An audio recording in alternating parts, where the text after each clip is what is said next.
dito sa kanila guys, medyo mahal yung rice nila. Ang rice nila dito is 200 pesos.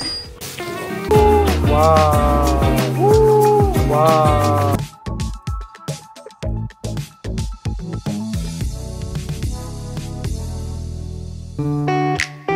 널 바라보며 yeah. 하고 싶은 말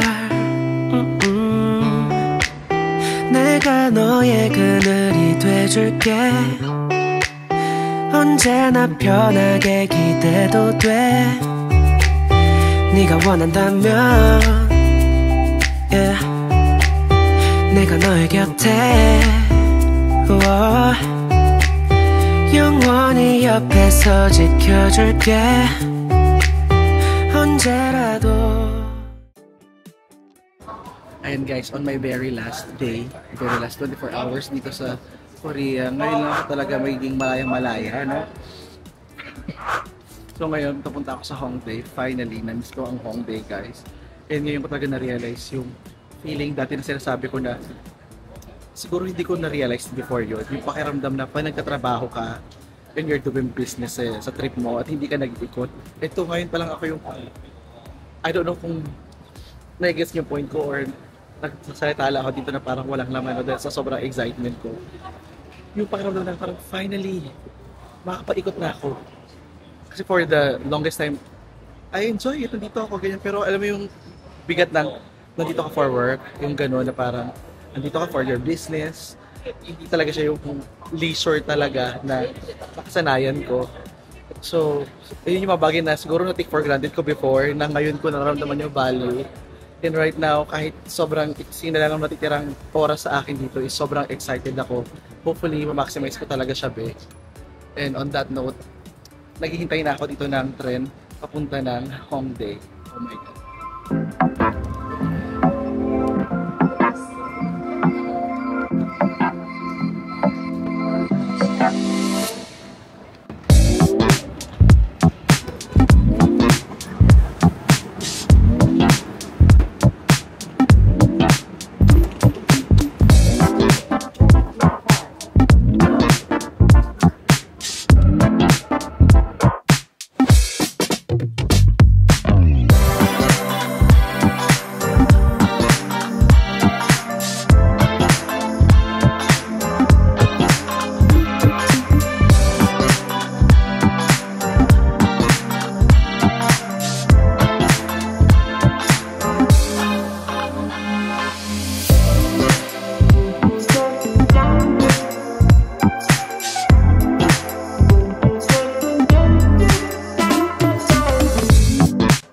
Hi guys, so ayan guys, nakapag-check-in na ako dito sa ina-stayan ko sa Hongdae, and I'm so happy to be back. Sabi ko talaga, iba yung experience talaga ng nagta-travel ka for fun, or at least nagta-travel ka vlogging, ganyan, kaysa sa nagta-travel ka for work. Now I'm so happy and excited mag-ikot dito guys. Medyo mainit yung panahon, pero inilalaban ko sa aking outfit. Pero para wala na siya doon labahan. Look, ganda na bulaklak. I'm so excited. At nakakatawa is yung dito ako malapit sa may Hapjeong, talaga Hapjeong Station. Next station from Hongik. And super kabisado ko yung lugar. Na-amaze lang ako sa sarili ko na kahit it's been like what, 2 years, kabisado ko pa rin yung mga daanan, be. Ito yung mga malilit na bagay pa dati na na-take for granted ko sa pagpunta ko dati. Ngayon parang, oh my God, I enjoy every minute ng visit ko. Init. Oh my God. Dati guys, ito yung Burger King na kinainan ko nung una ako pumunta dito. Tapos yan, nilalakad ko lang yun hanggang doon. Grabe. Yung maliliit na bagay guys talaga. Na-appreciate ko talaga siya. Yung dati tumatambay ako dito sa may Starbucks dito. Kabisado ko talaga yung lugar. 널 바라보며 yeah. 하고 싶은 말 내가 너의 그늘이 돼줄게 언제나 편하게 기대도 돼 네가 원한다면 yeah. 내가 너의 곁에 Yes, ito guys, yung restaurant yung kinainan ko dati na mahilo-hilo ako sa loob dahil hindi ko alam anong gagawin ko. Hindi ko alam guys, kung naalala nyo yun. Kung baka kayo sa channel ko, syempre hindi nyo alam yun siguro, no? Pero ito yung area na to, sa street na to, dito ako naka-outfit na yung parang snake, tapos kasama ko ibigan ko si Sasa. Shout out kay Sasa, I miss you, be. Sana na dito ka. The experience will be much better kung nandito ka, be.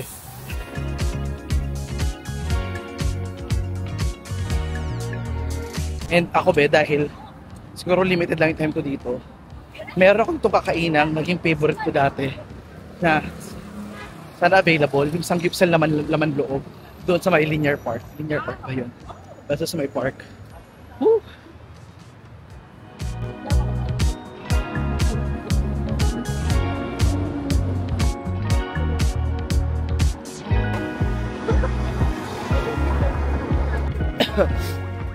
Bago natin simulan lang ating vlog dito guys ha, baka bago kayo bilang dumilim, maghahanap muna ako ng microphone dahil nawala ko na naman yung microphone ko dito sa Korea.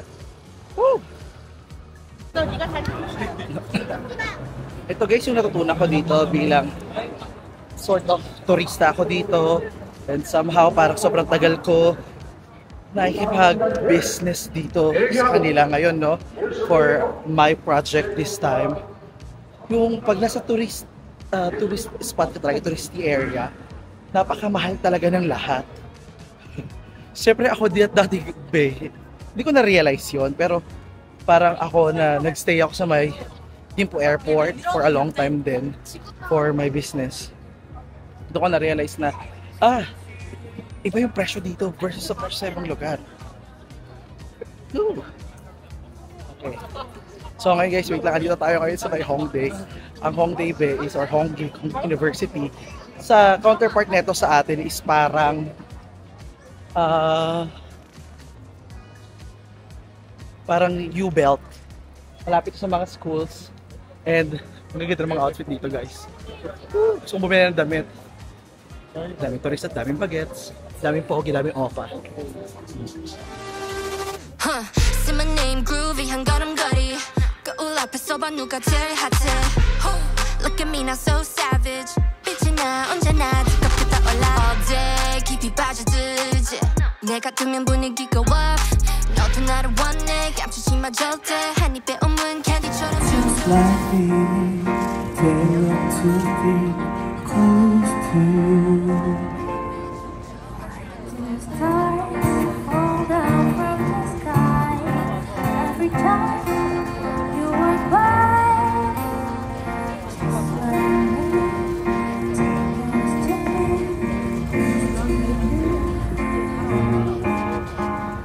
On the days that you were born, And just come together, trying to create a dream come true.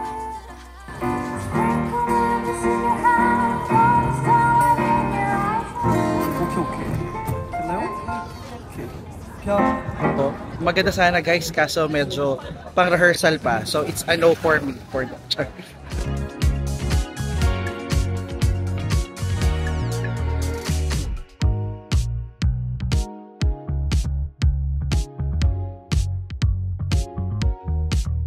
So, andito na tayo ngayon guys sa paboritong kinainan before. Ito talaga yung sinasabi kong favorite ko dito sa Seoul.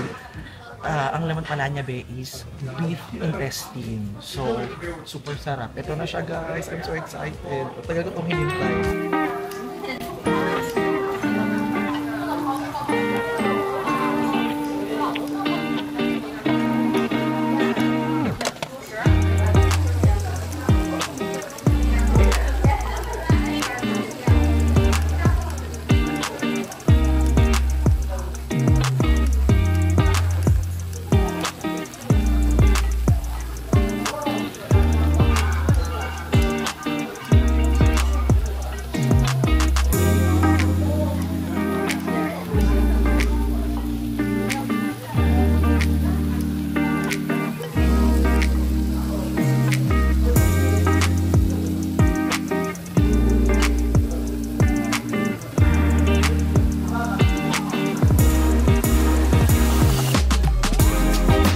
Okay, camera.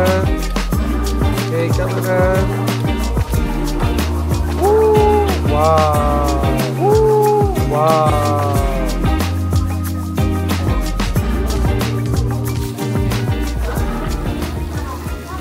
Dito sa kanila guys, medyo mahal yung rice nila. Ang rice nila dito is rice chives is 200 pesos. Guys, grabe. Nakita niyo ba yung ating parang side table service? Ang bongga, di ba? So, tara guys. I'm so excited to eat this one.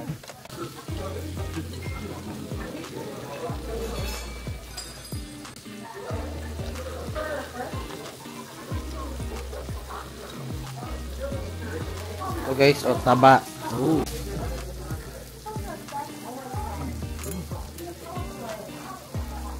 Litid ng bako guys. Sarap.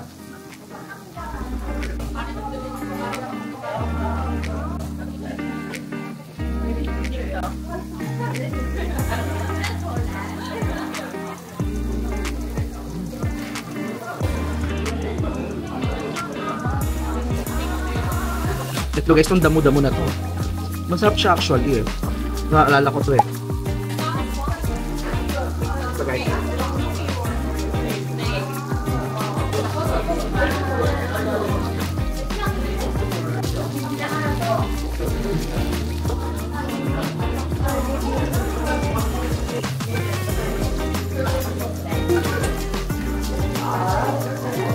Parang yung luto at parang maayos guys. Yung medyo malutong.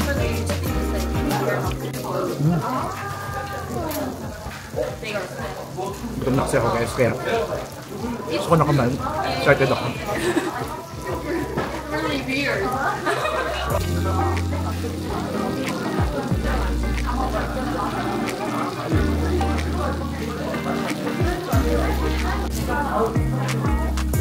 At habang kumakain naman tayo, be, ito muna, hayaan nyo muna ako mag-chika dito, no?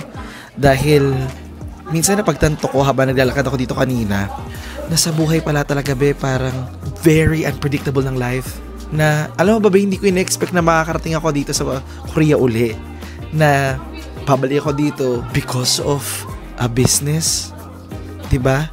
Sabi nga nila, minsan God has bigger plans for you. Minsan nag-iba yung direksyon ng buhay mo kasi merong planong mas malaki para sa'yo. Kaya minsan kung pakiramdam mo, yung pagod at effort mo is parang hindi nag-work. Sabi nga nila, be, trust the process. And kung pakiramdam mo, hindi talaga ito para sa'yo, you can always restart, rebuild, and reroute. As many as you need and as much as you can. Huwag kang magpapadala sa iba. Huwag kang magpapadala sa narating na ng iba. Huwag mong ikumpara yung sarili mo, be. You are unique. And kung nahihirapan ka na, tandaan mo, be, you are always one decision away. You still have the choice and the control over your life, be. Kung napapagod ka na, rest. Take a step back. Assess your life. Focus on the things that matters. And of course, make sure you pay attention to yourself. Kasi be, tandaan mo, be, you always matter. Hindi ko alam, be, kung ano ito pinagsasabi ko. Pero I just feel like you need to hear this. Tandaan mo, be, God is always working in mysterious ways or maybe in miraculous ways. So, sit back, relax. Kung hindi mo naman makakontrol, bakit mo iisipin? Bakit mo problemahin? It's out of your control. Just let go. Let it be. It is what it is. Ano't ano pat, makakaya din natin to, be. Lilipas din yan, may tatawid natin to.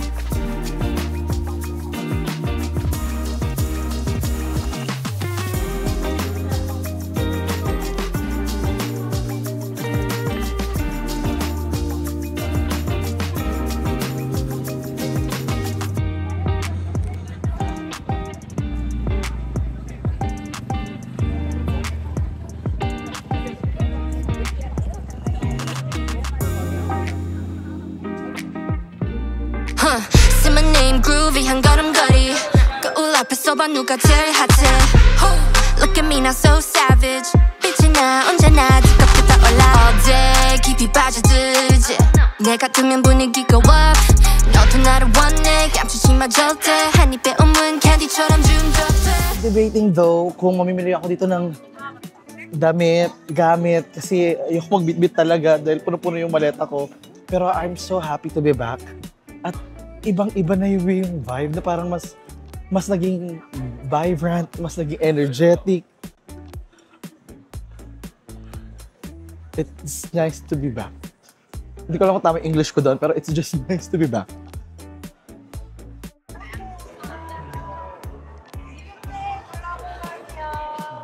Shoutout kay Sasa. Dati sa bar na to sa taas.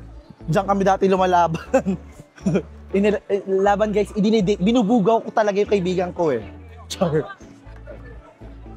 Sabi ko, mag-iikot-ikot lang ako saglit bago ako magpahinga today. Para naman, guys, it's nice to be back. Yung talaga yung sabi ko. Nasabi ko na ba? It's nice to be back. Char. O diba? Napansin niyo ba yung vibe talaga ng Hongdae? Parang mas masaya ito pag may kasama ka. Pag ito nagsosolo, parang masarap samahan nung nag-iisa lang din. Char. Shoutout sa jowa ko. Behave ako, behave. Ayan. Pero guys, nag-iikot-ikot lang talaga ako para maghanap ng damit.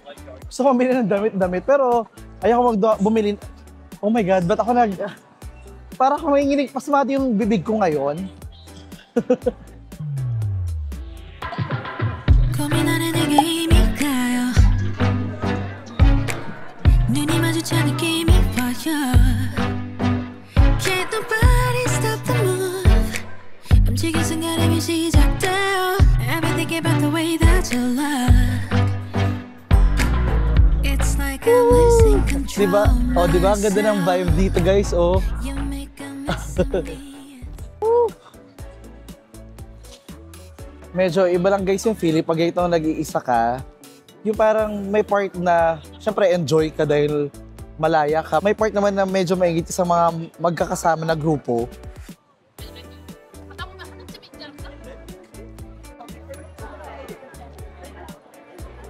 So actually, medyo patapos na tong area na to ng mga ganito sa Hongdae. As I remember. So parang wala akong nakitang mga bibilan ng damit. Nakakalungkot. Hindi ako nakapag-shopping. Pogi na ito. Oh. In fairness, ang daming mga pogi din dito na lokal. Pero nakakatawa guys kasi, ito, meron akong tip sa inyo. So, kung gusto nyo, kung light packer naman kayo, di ba, backpack lang yung bit-bit ninyo, gusto nyo makatipid din kayo, grupo kayo, kaya may friends kayo, sa ayaw nyo mag-hotel, mag-gimbang kayo, be. So, for the past days, nagstay ako sa gimbang. So, depende eh. Parang, di ko tinitignan kasi yung binabayaran ko. So, nagbabayad lang ako. Pero parang lumalabas lang ng mga 600 pesos or basta less than 700 pesos pag nagstay ka sa gimbang. O diba? So, meron ng tulog, meron ng spa, at saka, sabi ko, ang daming pogi dito. So, pagdating dun guys, nakita ko na ang lahat sa kanila. Which is true. Kung hindi nyo alam yung gimbang guys, ano yun? Yun yung Korean spa. So, doon sa loob, merong sauna, may shower, merong ano. Wala namang mali siya guys. Kung ano yung meron sila, meron din ako. Hindi naman nagkakalayo sa amin. Sabi ko, uy, mas makapal lang yung sa kanya, di ba? Kailangan ko ng hair grower sa akin. So, yun. Anyway, comment down below kung nasubukan nyo na mag-gimbang din dito. And huwag kayong mag-alala dahil foreigner-friendly pa rin naman kahit paano kahit hindi ako nakakapagsalita guys ng salita nila. Turo-turo lang ako, ganyan-ganyan, tapos Google Translate, nakakaraos naman ako. Tingin ko naman siguro napaka-useful na information yun guys. Para sa mga gustong ma-experience ako, guys, it's a must experience once na magpunta kayo dito sa Korea. So, tell me guys, comment down below, ano yung nag-experience nyo sa gimbang? Be, isa pa sa magandang gawin talaga dito sa Hongdae guys, ang mag-shopping. So, maganda magpunta kayo dito, though mas mahal guys, pero masarap mag-shopping. Alam niyo naman yan, masarap mag-shopping, masakit gumastos. Ayan, alam ko be, nabitin ka talaga ng sobra dito sa ating adventure sa Korea. Pero, it is what it is be. I was here to really meet people, work, and it's not for the vlog. Kaya naman, actually, yung mga natutunan ko dito na experience ko, it's a different experience compared sa pagiging traveler. Marami akong pagkain na nasubukan. Isa na dyan itong soup nila na, ang tabang-tabang. Ito sa kanila, kinakain din nila ang tutong. Special daw sa kanila yan. At sana be, supportahan nyo ako sa lahat ng mga gagawin ko. At syempre, sa negosyo ko dito. Okay? Side with the skincare routine. Side without. So hanggang sa susunod be, dito na agad nagtatapos be itong ating South Korea vlogs. Oo be, very quick, short business trip lang talaga to be. Puro meeting. Maski ako be, nabitin. Kaya for sure, babalik na lang talaga ako dito soon para mag-vlog ulit. Kaya hanggang next time be, this is Kanday saying when you smile, don't say cheese, say big cheese. And don't forget to love yourself like someone we want to love because you deserve that kind of love. Oo, nagbakal ako. And it's okay. Good night be. Bye-bye. Ang bongga naman ng ilaw dito guys, oh. Woo! Para naman akong kukunin dito, hoy. Ano na? Ang liwanag.